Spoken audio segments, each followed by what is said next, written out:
Good evening. Today I am going to teach you plant tissue.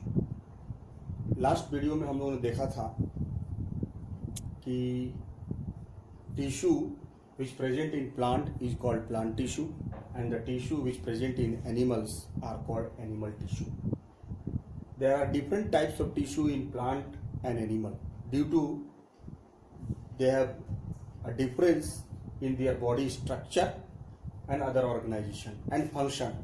जैसे हमने बताया कि उसका बॉडी ऑर्गेनाइजेशन अलग है, फंक्शन भी अलग अलग तरह का करता है, इसलिए प्लांट में अलग तरह का टिश्यू होता है और एनिमल में अलग तरह का टिश्यू होता है। अगर आपको याद होगा तो बताया था हमने कि प्लांट टिश्यू में 2 प्रकार का होता है और एनिमल टिश्यू में 4 प्रकार का होता है। तो वो डिवीजन हमने आपको किया था, उसी को हम लोग आगे और कंटिन्यू करेंगे। Plant tissue is basically divided into meristematic tissue,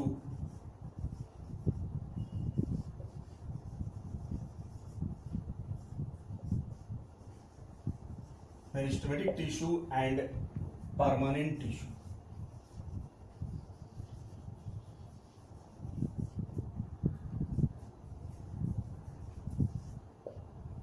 meristematic tissue is also known as dividing tissue. जैसा हमने आपको पहले भी बताया था कि मेरिस्टेमेटिक टिश्यू जो है वो प्लांट के उस हिस्से में पाया जाता है जिसमें होल लाइफ ग्रोथ होता है।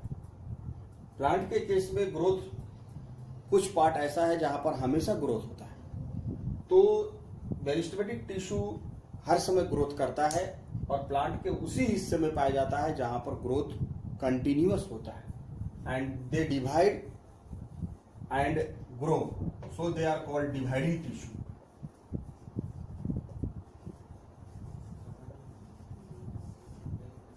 Dividing tissue,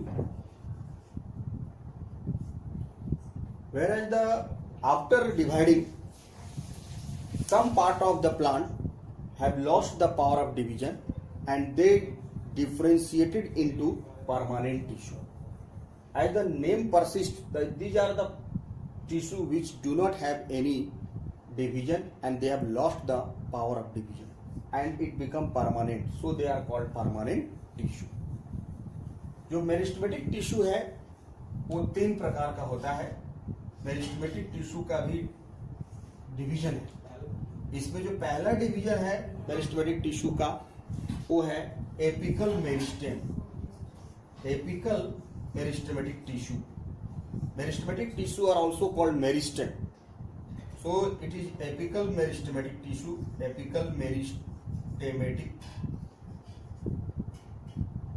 meristematic tissue, intercalary meristematic tissue,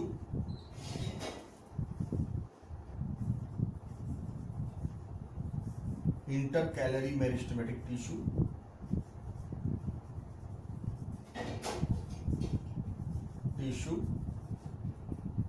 and the third one is lateral meristematic tissue.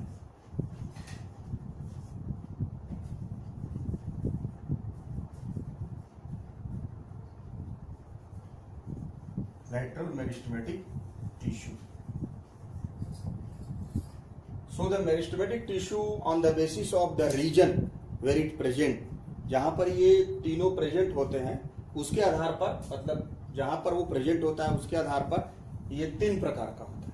पहला आपका एपिकल मेरिस्टेमेटिक टिश्यू, दूसरा है इंटरकैलरी मेरिस्टेमेटिक टिश्यू और तीसरा है लैटरल मेरिस्टेमेटिक टिश्यू। ये मेरिस्टेमेटिक टिश्यू का 3 टाइप। परमानेंट टिश्यू जो है का भी डिवीजन है। परमानेंट टिश्यू जो होता है वो 2 प्रकार का होता है। एक है simple permanent tissue, simple and complex. Simple permanent tissue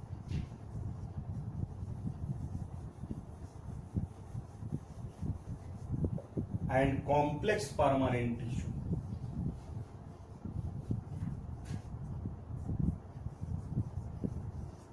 Simple permanent tissue and complex permanent tissue. Permanent tissue are of 3 types. Simple permanent tissue is also divided into 3.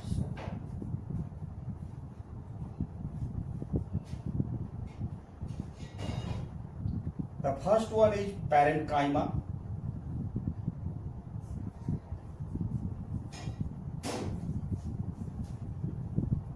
Parenchyma. Second one is collenchyma.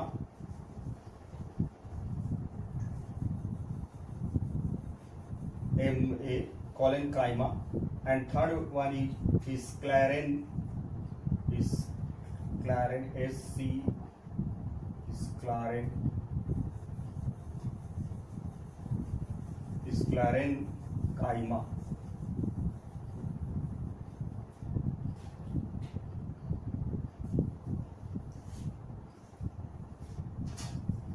So simple permanent tissue of three types: collenchyma, parenchyma, and sclerenchyma.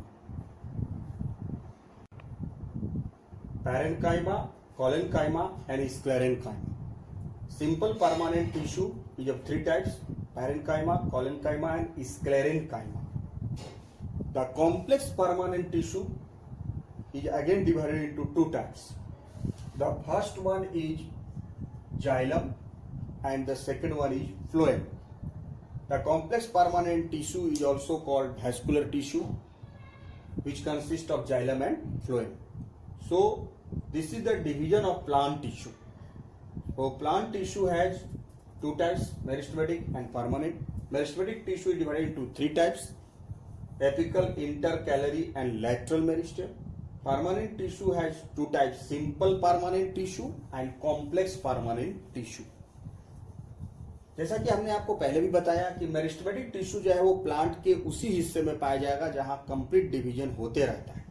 जैसे अगर हम लोग उसके reason के आधार पर ये फिर तीन प्रकार का होता है। जैसा हमने पहले भी बताया कि जहां पर ये लोकेट होता है, जैसे पहला जो है वो है एपिकल मेरिस्टेम। ये प्लांट के उसी हिस्से में पाया जाता है जहां पर ग्रोथ हमेशा होता है। That is it is present on the tip of the root and stem. ये प्लांट के ऊपरी हिस्से में पाया जाता है, tip of root and stem. ये tip of root and stem पर पाया जाता है, जो उसका ऊपरी हिस्सा है तना का, वहां से ये ग्रोथ करवाता है। रूट के ऊपर में पाया जाएगा तो नीचे जड़ का ग्रोथ होगा, जैसे जैसे प्लांट बढ़ता है जड़ भी बढ़ेगा, तो उस रीजन और हिस्से में हमेशा ग्रोथ होगा और वो वहां पर एपिकल मेरिस्टेमेटिक टिश्यू पाया जाएगा। उसके बाद जो है आप जब सूट के रीजन में पाया जाएगा तो वो ग्रो करते रहेगा, डैमेज भी होगा तब भी ग्रो करेगा। कोई डैमेज पार्ट हो जाता है, टूट जाता है या निकल जाता है या किसी कारण से कोई डैमेज होता है तो वो फिर वहां से ब्रांच होता है due to the presence of apical meristematic tissue which has auxins hormone which promote the growth of apical part, that is tip of root and stem has a apical meristematic tissue dividing tissue. The second one is intercalary meristem, which present on the branches of the stem, that is nodes and internodes. जहां से branching होगा एक के बाद दूसरा. It present on the nodes and internodes, branches of the stem. तना का जहां ब्रांच होगा, शाखा होगा, वहां पर intercalary meristem पाया जाता है. और third one is the lateral meristem, which makes the lateral growth. Lateral growth it means जो स्टेम है उसके साइड वाइज में जब ग्रोथ होता है तो जैसे प्लांट शुरू में रहता है उसका तना पतला रहता है, धीरे धीरे उसमें जो है उसका तना मोटा होते जाता है. तो जो लैटरल मेरिस्टेम साइड वाइज जो किनारे किनारे से ग्रोथ होता है due to the presence of the lateral meristematic tissue which makes the cambium and cork cambium, जिसके कारण तना जो है आपका अभी इतना है, फिर अब आप इधर साइड वाइज ग्रोथ होगा तो ये ऐसा मोटा हो जाएगा और इतना मोटा तना हो जाएगा. तो ये इसका साइड वाइज जो ग्रोथ होगा that is the lateral meristematic tissue. और जैसे इसमें मान लीजिए ब्रांचिंग हो जाएगा, इधर ब्रांचिंग हो जाएगा तना में, तो नोड्स एंड इंटर नोड्स के बीच में इंटरकैलरी मेरिस्टेमेटिक टिश्यू है. और इस तरह से ये मेरिस्टेमेटिक टिश्यू का पार्ट हम लोग कंप्लीट किए हैं. आगे चल करके हम लोग परमानेंट टिश्यू भी देखेंगे, जिसमें परमानेंट टिश्यू का दो टाइप है, simple permanent and complex permanent tissue. Thank you.